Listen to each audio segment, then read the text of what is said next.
बऱ्याच दिवसांपासून केक बनवला नव्हता. तशा तर माझ्या केकच्या ऑर्डर चालूच असतात, पण घरात खाण्यासाठी असा मी केक बनवला नव्हता बऱ्याच दिवसांपासून. मुलांचाही आग्रह चालला होता की आमच्यासाठी काहीतरी चॉकलेटचा छान असा केक बनव. त्याच्यासाठी मी ते केक बनवायला घेतला होता. तर म्हटलं तुमच्यासोबत हा व्हिडिओ शेअर करूयात की मी कशाप्रकारे केक बनवते. तर त्यासाठी मी त्या अगोदर टीनला तेलाने ग्रीस करून घेतलेले. तेल किंवा बटर तुम्ही तुमच्या आवडीनुसार इथे याला ग्रीस करून घेऊ शकतात. इथे मी बटर पेपर घेतलेला आहे, त्याला देखील वरतून मी व्यवस्थित तेलाने ग्रीस करून घेणार आहे, म्हणजे आपला जो केक आहे तो इझिली रिमूव्ह होतो, तो तुटत नाही. भरपूर अशा ब्रँडचे प्रीमिक्सेस आपल्याला मिळतात आणि चांगला ब्रँड जर तुम्ही घेतला तर केक खूप छान बनतो. तर त्यासाठी मी ते आज ट्रोपोलाईटचं जे प्रीमिक्स आहे ते घेतलेले. साधारण एक अर्धा किलोचा केक मी बनवणार आहे. तर त्यासाठी मी ते किती प्रीमिक्स घेणार आहे ते तुम्हाला दाखवणार आहे. बघा, या पद्धतीने ही प्रीमिक्सची बॅग असते. 1 किलोचं मी हे प्रीमिक्स आणलेलं आहे. आता आपण ते कपने मोजून घेऊयात. साधारण 1.5 कप इतकं मी हे प्रीमिक्स घेणार आहे. अर्धा किलोच्या केकसाठी ते पुरेसं ठरतं. तसं तर केकचं जे वेट असतं ते तुम्ही क्रीमची डिझाईन कशी करता त्यावर अवलंबून असतं. इथे मी 1.5 कप इतकं प्रीमिक्स घेतलेले. यातच मी आता 1 टेबलस्पून इतकं ऑइल टाकून घेणार आहे. स्टेप बाय स्टेप तुम्हाला मी केक बनवण्याची कृती दाखवत आहे, तर तुम्ही ती फॉलो करायची आणि त्या पद्धतीने केक बनवायचा आहे. प्रीमिक्स आल्यामुळे आपली जे केक बनवण्याचा जो वेळ आहे तो देखील वाचतो. खूप फास्ट असा आपला केक बनवून तयार होतो. शिवाय केकची टेस्टही खूप छान येते. मी ते साधारण पाऊण कप इतकं पाणी घेतलेले आणि हे पाणी आपल्याला या प्रीमिक्समध्ये ॲड करून घ्यायचे. पटापट असा आपला जो केक आहे तो बनवून तयार होतो. आपला जो OTG आहे तो आपल्याला 180 डिग्रीला 10 मिनिट प्रीहीटिंगला ठेवून द्यायचा आहे. आता थोडं थोडं करून मी हे पाणी हळुवारपणे यात मिक्स करणार आहे. साधारण पाऊण कप आणि वरती आणखी 1 टेबलस्पून इतकं मी ते पाणी वापरून घेतलेले. बॅटर जे आहे ते आपल्याला फ्लोई कन्सिस्टन्सीचं लागतं, म्हणजे रिबन कन्सिस्टन्सी साधारण याला यायला हवी. या पद्धतीने आपल्याला हे बॅटर बनवून घ्यायचं असतं. बॅटर आपल्या इकडे बनवून रेडी आहे. ते मी आता टीनमध्ये टाकून घेतलेले आणि हा जो टीन आहे तो आपल्याला या पद्धतीने टॅप करायचा आहे, म्हणजे कुठे एअर बबल्स राहिले असतील तर ते निघून जातील. मग आपला केक जो आहे तो खूप छान फुलून तयार होईल. आता इकडे मी चॉकलेट घेतलेले आहे. आपल्याकडे जी बटाटा किसण्याची किसणी असते ती मी घेणार आहे, कारण मला याचे छान असे कर्ल्स बनवायचे जे आपण केकवर बघतो त्या पद्धतीने काहीतरी वेगळं असं आपण डिझाईन ते करणार आहोत.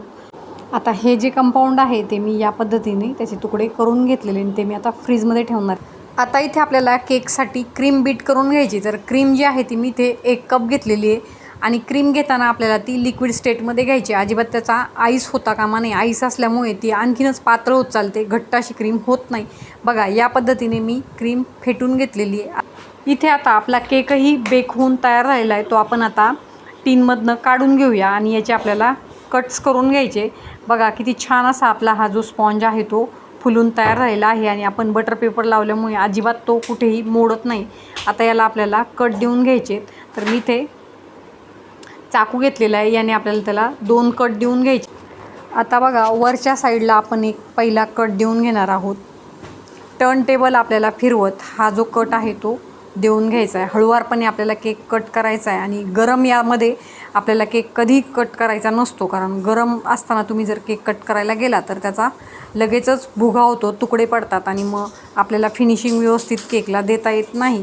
खूप लहान लहान गोष्टी असतात त्याकडे आपल्याला लक्ष द्यावं लागतं, नाही तर मग आपला जो केक आहे त्याला फिनिशिंग चांगली येत नाही. आता सेकंड जो कट आहे तो देखील मी इथे देऊन घेणार आहे. टर्न टेबल आपल्याला या पद्धतीने फिरवायचं आहे आणि याला कट देऊन घ्यायचा आहे. आता हे दोन्ही पीसेस मी बाजूला करून घेणार आहे आणि खाली आपल्याला सोकिंग करून घ्यायचं आहे. बेसला नॉर्मल वॉटर मी हे घेतलेलं आहे. यामध्ये कुठेही साखर मी टाकलेली नाही, कारण क्रीम आपली ऑलरेडी गोड असते, त्यामुळे पाण्यामध्ये साखर टाकण्याची काही गरज नसते. तुम्हाला जर गोड केक हवा असेल तर तुम्ही त्यात 1 टेबलस्पूनपर्यंत साखर टाकून घेऊ शकतात. आता आपल्याला या पद्धतीने ही जी क्रीम आहे ती संपूर्ण बेसवर स्प्रेड करून घ्यायची. नंतर मी यात पायनॅपलचा देखील फ्लेवर देणार आहे, म्हणून मी ते पायनॅपलचं क्रश टाकून घेतले आणि तेही आपल्याला संपूर्ण बेसवर या पद्धतीने स्प्रेड करून घ्यायचं आहे. नंतर आपण जे सेकंड पीस आपण काढून घेतला तो यावर ठेवून घ्यायचा आहे आणि अगोदर आपल्याला साईड्स पॅक करायच्या आहेत, म्हणजे मग केक आपला जो आहे तो एका जागेवर व्यवस्थित राहतो, तो इकडे तिकडे हलत नाही आणि फिनिशिंग आपल्याला व्यवस्थित देता येते.